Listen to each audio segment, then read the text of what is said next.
Om Swastiastu. Assalamualaikum warahmatullahi wabarakatuh. Shalom, salam sejahtera, namo buddhaya. Perkenalkan, nama saya Ibu Tugede Pasarikan Diatnyana dengan NIM 21135211060 dari kelas B. Jadi di sini saya akan menjelaskan mengenai materi pertemuan 6 tentang pengelolaan perikanan part 2, yaitu mengenai tongkol cakalang dan tuna atau TCT di Indonesia. Jadi tongkol cakalang tuna, bisa disingkat TCT, di Indonesia itu sangat banyak, bahkan lebih banyak dari 32 negara lain di dunia. Jadi perlulah dikelola, karena jumlah yang banyak kan, jika tidak dikelola dengan baik di Indonesia, maka jumlah populasi ikan TCT di dunia akan berkurang banyak lah. Jadi perlu dikelola dengan baik. Untuk mengelola TCT ini perlu adanya kerjasama regional maupun internasional. Contoh kerjasama yang sudah diikuti Indonesia yaitu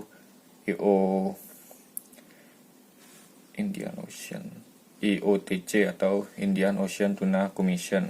Sesuai namanya, Indian Ocean Tuna Commission. Indian Ocean itu Samudra Hindia, berarti yang mengelola ikan TCT di Samudra Hindia. Nah, kenapa sih perlu dikelola? Karena kan ya seperti yang sudah dikatakan, jumlah TCT di Indonesia ini sangat banyak lah. Indonesia mengkonsumsi banyak ikan TCT, dan dari jurnal yang saya baca, ikan TCT, ikan tuna khususnya, dia itu melakukan ruaya yang jauh dan secara vertikal gitu. Jadi ikan tuna kan juga ikan yang hidup berkelompok ya. Jadi kan kalau sedang melakukan ruaya, apalagi secara berkelompok kan, jadi kayak perpindahan lah populasi. Misalnya tempat A pada Januari tempat A, kemudian tempat B pada bulan Februarinya beruaya ke tempat B. Jadi kan tempat A kan kosong, jadi perlulah kayak kerjasama antar negara karena ruaya yang jauh. Lalu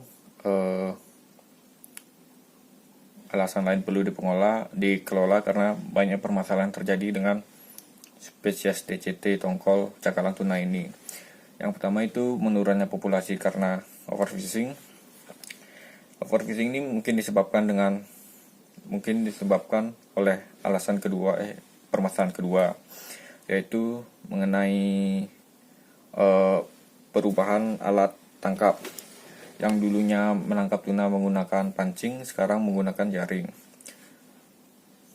Nggak sekarang sih, dari dulu juga dirubah menggunakan jaring.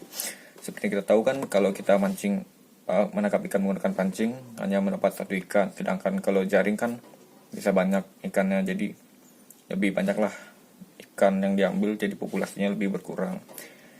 Masih tentang alat tangkap, maraknya juga penggunaan rumpon. Sebenarnya rumpon sih bukan alat tangkap ya, lebih ke alat pemikat ikan tuna. Jadi tertarik dengan rumpon, jadi kan ikan tuna tuh mendekati rumpon. Nah, kalau sudah mendekati rumpon, dilihat sudah banyak, baru ditangkap menggunakan alat tangkap, maupun baik itu jaring maupun yang lainnya.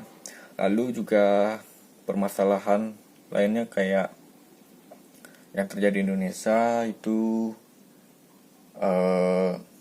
peningkatan hari operasional penangkapan. Misal dalam 1 minggu nangkap ikan tuna itu misal hari Selasa, Kamis, dan Sabtu. Nah, karena ikan tuna ini kayak nilai ekonominya tinggi, jadi lebih sering diambil lah.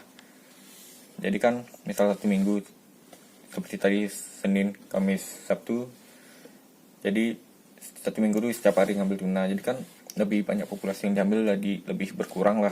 Jadi perlu dikelola. Lalu juga penggunaan alat tangkap yang berbahaya atau merugikan, destructive fishing. Lagi itu mungkin itu yang bisa saya jelaskan tentang pertemuan ke-6 mengenai pengolahan perikanan part 2 tentang TCT. Mungkin saya akhiri, jika ada kesalahan banyak sih saya akhiri dengan Paramasanti. Om Santi Santi Om. Wassalamualaikum warahmatullahi wabarakatuh. Salam sejahtera, namo buddhaya.